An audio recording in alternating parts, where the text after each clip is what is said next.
Bueno, yo soy docente hace 12 años. Tengo como títulos una especialización y una maestría precisamente con este importante tema. Tengo una especialización en integración educativa para la discapacidad y tengo mi maestría en inclusión educativa.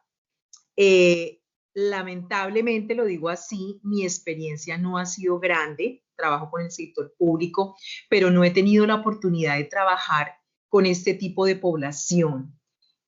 Para mí siempre he sido muy gustosa y muy ansiosa por el tema, muy interesada, pero en mi práctica docente solamente hasta hace 2 años tuve la oportunidad de tener una niña diagnosticada con un TDAH.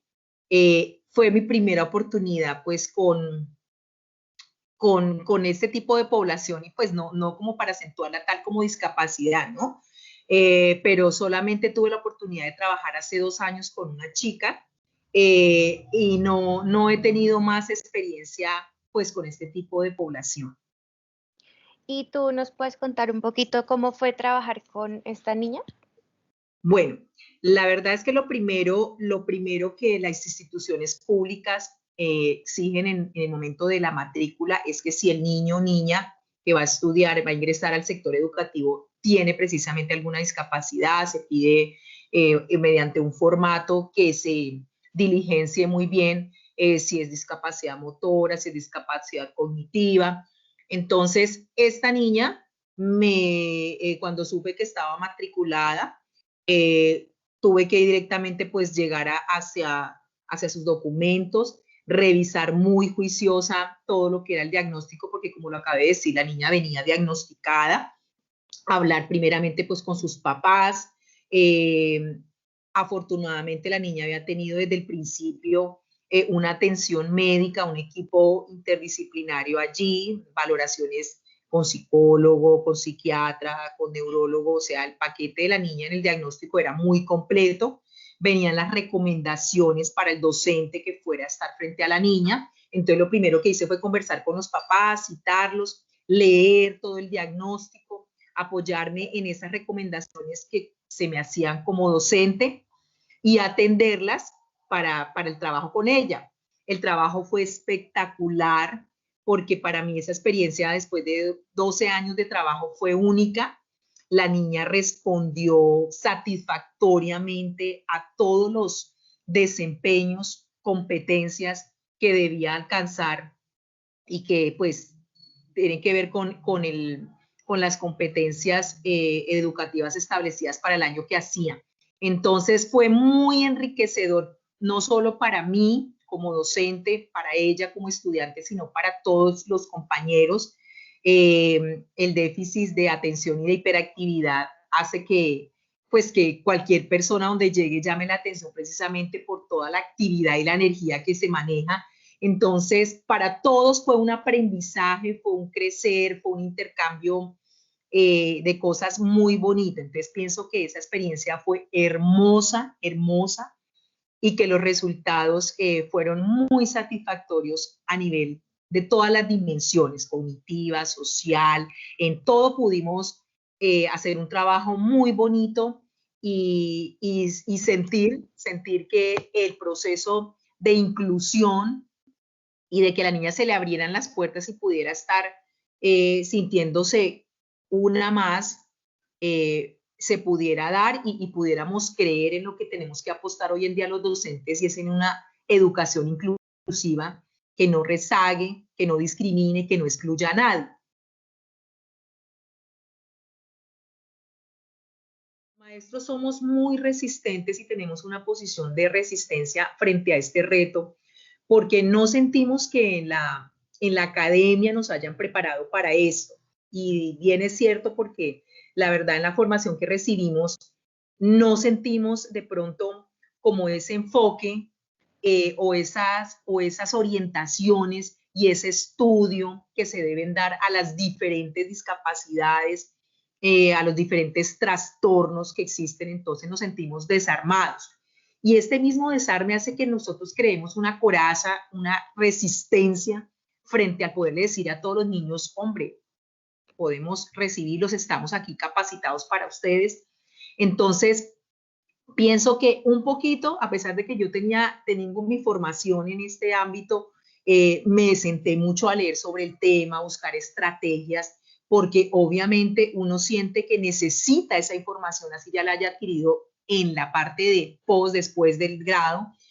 Me senté a leer mucho sobre qué estrategias tenía que tener con ella para la atención, para que mirara, o sea, fue un reto porque me tocó rediseñarme, replantear muchas prácticas pedagógicas, material para ella. O sea, me invitó a hacer todo un análisis y a cambiar de verdad, a desaprender muchas cosas y a aprender nuevas cosas que me permitieran a mí esas herramientas para poderle proporcionar a esta niña espacios de aprendizaje y sobre todo de socialización, ¿no? Porque es que son niños que por toda la actividad que manejan y toda la energía, en muchas ocasiones los compañeros, profe, esta niña se para, profe, dígale a ella que se siente, profe, que esta niña.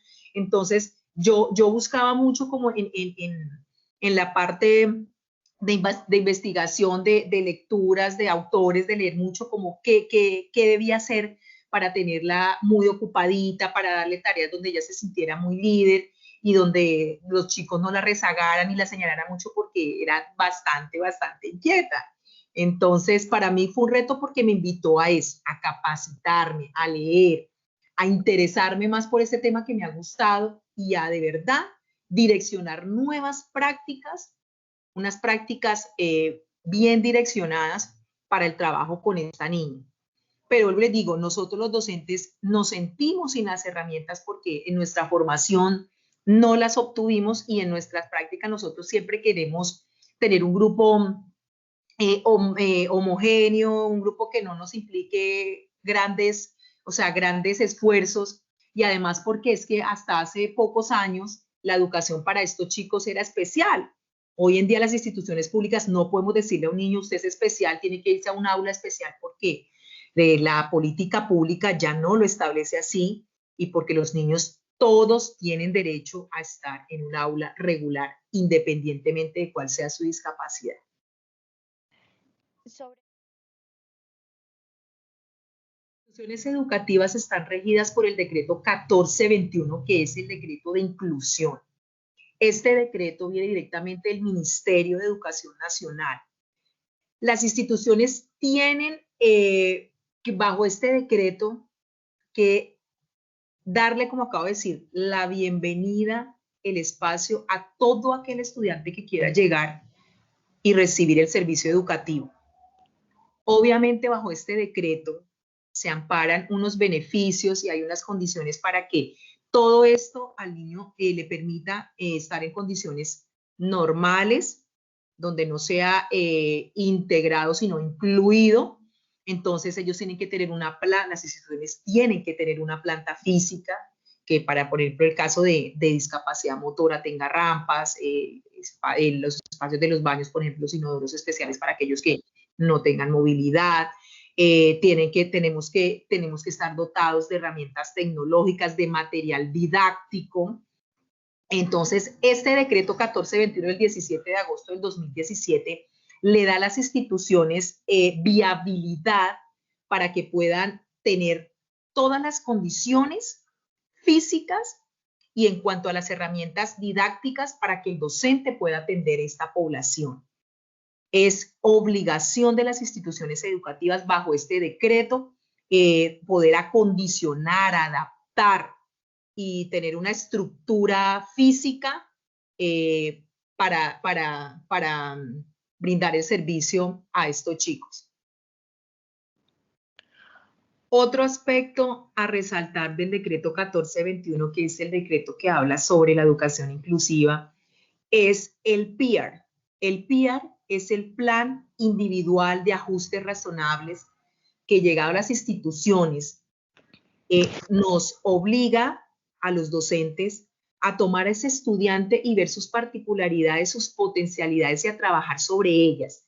Nosotros tenemos que tener claro como docentes que no vamos a trabajar sobre la dificultad, sobre la discapacidad, sino que vamos a trabajar sobre la fortaleza y sobre hasta dónde puede llegar porque todos los individuos pueden aprender y tienen que aprender. Entonces, este PIAR, que es un plan individual, nos obliga a nosotros a tomar al estudiante después de hacer todo el análisis, apoyados bajo un recurso interdisciplinario, bajo un dictamen médico, bajo una asesoría y bajo un diagnóstico, nos permite a nosotros tomar al estudiante y trabajarle de manera individual sus fortalezas, flexibilizar el currículo, flexibilizarle el plan de estudios para ver qué materias, qué temas puede ver.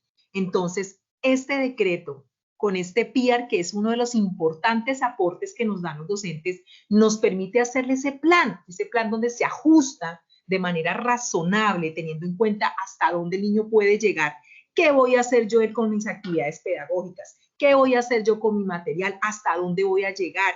Para que el docente que siga el año siguiente con él se dé cuenta que se trabajó. Entonces el PIAR es como la carta de navegación, el PIAR es como esa hoja de vida, como ese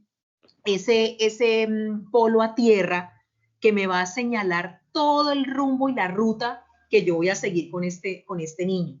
Porque, pues, digo, precisamente el PIAR me obliga, en buenos términos, a que yo haga los ajustes que debo hacer para que la educación y las estrategias, las actividades con este niño le permitan alcanzar los saberes, los conocimientos y los aprendizajes que él quiere. Entonces, de resaltar este plan de ajustes, plan individual de ajustes razonables.